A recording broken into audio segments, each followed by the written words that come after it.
Hello everyone, welcome back to the Christian Prodigy. Today we are going to be going over Exodus 1 through 3. So let's just hop right into it. The Israelites oppressed, chapter 1. These are the names of the sons of Israel who went to Egypt with Jacob, each with his family. Reuben, Simeon, Levi, and Judah. Ishkar, Zebulun, and Benjamin, Dan and Naphtali, Gad and Asher. The descendants of Jacob numbered 70 in all. Joseph was already in Egypt. Now Joseph and all his brothers and all that generation died. But the Israelites were exceedingly fruitful. They multiplied greatly, increased in numbers, and became so numerous that the land was filled with them. Then a new king, to whom Joseph meant nothing, came to power in Egypt. Look, he said to his people, the Israelites have become far too numerous for us. Come, we must deal shrewdly with them, or they will become even more numerous, and if war breaks out, will join our enemies, fight against us, and leave the country. So they put slave masters over them to oppress them with forced labor, and they built as store cities for Pharaoh. But the more they were oppressed, the more they multiplied and spread. So the Egyptians came to dread the Israelites and worked them ruthlessly. They made their lives bitter and with harsh labor, in bricks and mortar, and with all kinds of work in the fields. In all their harsh labor, the Egyptians worked them ruthlessly. The king of Egypt said to the Hebrew midwives, whose names were Puah, when you are helping the Hebrew woman during childbirth on the delivery stool, if you see that the baby is a boy, kill him. But if it is a girl, let her live. The midwives, however, feared God and did not do what the king of Egypt had told them to do. They let the boys live. Then the king of Egypt summoned the midwives and asked them, why have you done this? Why have you let the boys live? The midwives answered Pharaoh, Hebrew women are not like Egyptian women. They are virtuous and give birth before the midwives arrive. So God was kind to the midwives, and the people increased and became even more numerous. And because the midwives feared God, he gave them families of their own. Then Pharaoh gave this order to all his people. Every Hebrew boy that is born you must throw into the Nile, but let every girl live. Chapter 2, the birth of Moses. Now a man of the tribe of Levi married a Levite woman, and she became pregnant and gave birth to a son. When she saw that he was a fine child, she hid him for 3 months. But when she could hide him no longer, she got a papyrus basket for him and coated it with tar and pitch. Then she placed the child in it and put it among the reeds along the bank of the Nile. His sister stood at a distance to see what would happen to him. Then Pharaoh's daughter went down to the Nile to bathe, and her attendants were walking along the riverbank. She saw the basket among the reeds and sent her female slave to get it. She opened it and saw the baby. He was crying, and she felt sorry for him. This is one of the Hebrew babies, she said.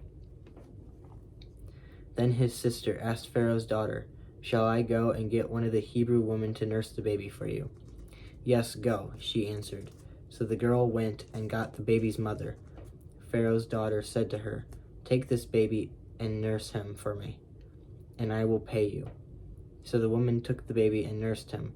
When the child grew older, she took him to Pharaoh's daughter, and he became her son. She named him Moses, saying, I drew him out of the water. Moses flees to Midian. One day after Moses had grown up, he went out to where his own people were and watched them at their hard labor. He saw an Egyptian beating a Hebrew, one of his own people. Looking this way and that, and seeing no one, he killed the Egyptian and hid him in the sand. The next day he went out and saw 2 Hebrews fighting. He asked the one in the wrong, "Why are you hitting your fellow Hebrew?" The man said, "Who made you ruler and judge over us? Are you thinking of killing me as you killed the Egyptian?" Then Moses was afraid and thought, "What I did must have become known." When Pharaoh heard of this, he tried to kill Moses, but Moses fled from Pharaoh and went to live in Midian, where he sat down by a well. Now a priest in Midian had 7 daughters, and they came to draw water and fill the troughs to water their father's flock. Some shepherds came along and drove them away, but Moses got up and came to their rescue and watered their flock. When the girls returned to Reuel, their father, he asked them, "Why have you returned so early today?" They answered, "An Egyptian rescued us from the shepherds. He even drew water for us and watered the flock." "And where is he?" Reuel asked his daughters. "Why did you leave him? Invite him to have something to eat." Moses agreed to stay with the man, who gave his daughter Zipporah to Moses in marriage. Zipporah gave birth to a son, and Moses named him Gershom, saying, "I have become a foreigner in a foreign land." During that long period, the king of Egypt died. The Israelites groaned in their slavery and cried out, and their cry for help because of their slavery went up to God. God heard their groaning, and he remembered his covenant with Abraham, with Isaac, and with Jacob. So God looked on the Israelites and was concerned about them. Chapter 3, Moses and the burning bush. Now Moses was tending the flock of Jethro, his father-in-law, the priest of Midian, and he led the flock to the far side of the wilderness and came to Horeb, the mountain of God. There the angel of the Lord appeared to him in flames of fire from within a bush. Moses saw that though the bush was on fire, it did not burn up. So Moses thought, "I will go over and see this strange sight, why the bush did not burn up." When the Lord saw that he had gone over to look, God called to him from within the bush, "Moses, Moses." And Moses said, "Here I am." "Do not come any closer," God said. "Take off your sandals, for the place where you are standing is holy ground." Then he said, "I am the God of your father, the God of Abraham, the God of Isaac, and the God of Jacob." At this, Moses hid his face, because he was afraid to look at God.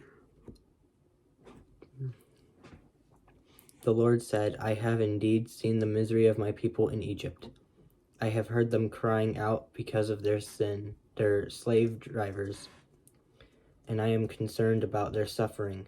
So I have come down to rescue them from the hand of the Egyptians and to bring them up out of that land into a good and spacious land, a land flowing with milk and honey, the home of the Canaanites, Hittites, Amorites, Perizzites, Hivites, and Jebusites. And now the cry of the Israelites has reached me, and I have seen the way the Egyptians are oppressing them.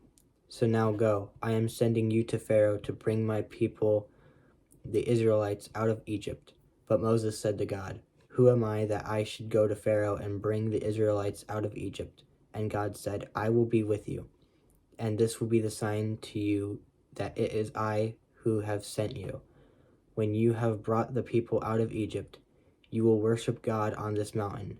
Moses said to God, "Suppose I go to the Israelites and say to them, 'The God of your fathers has sent me to you,' and they ask me, 'What is his name?' Then what shall I tell them?" God said to Moses, "I am who I am. This is what you are to say to the Israelites, 'I am has sent me to you.'" God also said to Moses, "Say to the Israelites, 'The Lord, the God of your fathers, the God of Abraham, the God of Isaac, and the God of Jacob, has sent me to you. This is my name forever, the name you shall call me, from generation to generation. Go assemble the elders of Israel and say to them, The Lord, the God of your fathers, the God of Abraham, Isaac, and Jacob, appeared to me and said, I have watched over you and have seen what has been done to you in Egypt.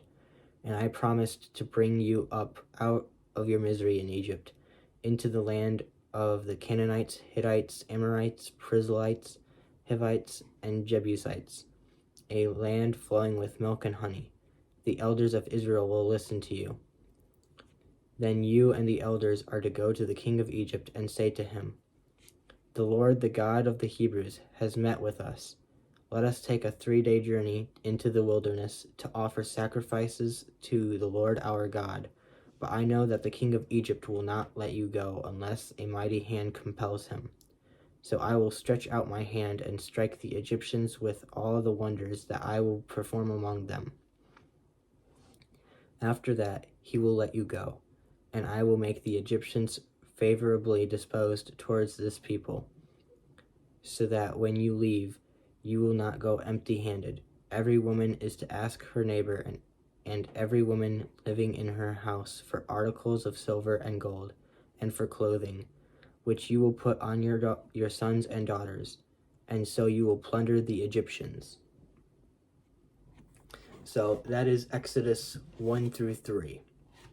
I hope you guys enjoyed the video. If you guys did, make sure to leave a like. If you're new, consider subscribing, and I will see you guys later.